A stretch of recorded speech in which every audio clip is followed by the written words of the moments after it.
नमस्कार. श्री गणेशाय नमः. संकष्ट चतुर्थी या मूर्तावर बाप्पाची दैनंदिन उपासना सुरू करा आणि विशेषतः लहान मुलांकडून अवश्य करून घ्या. संकष्टीच्या इच्छित फलप्राप्ती मिळवा. संकष्ट चतुर्थीच्या निमित्ताने आपण देववर्षी नारद यांनी रचलेल्या संकटनाशनम स्तोत्राचे महत्त्व जाणून घेऊ.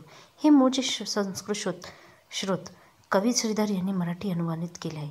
त्यामुळे त्यांना संस्कृत येत नाही, त्यांनाही हे श्रोत पठण करणे सोपे झाले. त्यात गणरायांची 12 नावे आहेत व शेवटी श्रोताची फलश्रुती दिली आहे. त्यात असे म्हटले आहे की हे प्रासादिक श्रोत त्रिकाळ अर्थात सकाळ, दुपार, संध्याकाळ म्हटले तर त्याचे फळ निश्चित मिळते. आणि फळ तर काय, विद्यार्थ्याला विद्या, धनध्यानाला धन, पुत्रार्थाला पुत्र आणि मोक्षार्थाला गती मिळते असे म्हटले आहे. हे श्रोत मनोभावे म्हटले असता 6 मासात या श्रोताची अनुभूती येऊ लागेल आणि वर्षभरात निश्चित फळ मिळेल असा दावा या श्रोताचे रचते महर्षी नारद करतात. त्यामुळे विनायक चतुर्थीचे औचित्य साधून भाविकांनी हे सोपे, सुलभ आणि फलदायी श्रोत पठण करावे. यासाठी श्रोताचे शब्द पुढीलप्रमाणे.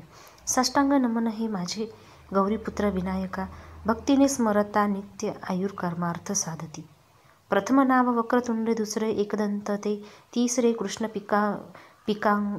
कृष्णपिंगाक्ष, चौथे गजवश्रते, पाचवे श्री लंबोदर, सहावे विकटनावते, 7 विघ्न राजेंद्र, 8वे धूम्रवर्णते, 9वे श्री बालचंद्र, 10वे श्री विनायक, 11वे गणपती, 12वे श्री गजानन. देवनावे अशी 12, 3 सध्या म्हणे नर. विद्याभीती नित्य न्याला प्रभू तू सिद्धित्व. विद्यार्थ्याला मिळे विद्या, ध्यानाला मिळे धन, पुत्रार्थ मित्रे मिळे पुत्र, मोक्षार्थाला मिळे गती. जपता गणपती गणपती श्रोत, 6 मासात हे फळ 1 वर्ष पूर्ण होता मिळे सिद्धी न संशय. नारदांनी रचलेले झाले संपूर्ण श्रोत हे श्री धाराने मराठीत पाठांनी अनुवादिले. श्री वक्रतुंड महाकार्य सूर्यकोटी समप्रभा, निर्विघ्नं कुरु देव सर्वकार्येषु सर्वदा.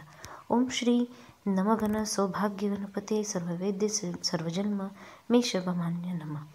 ओम एकदंताय धीमहि विघ्नोहमहे, वक्रतुंडाय धीमहि तन्नो दन्ती प्रचोदयात्. श्री गणेशाय नमः.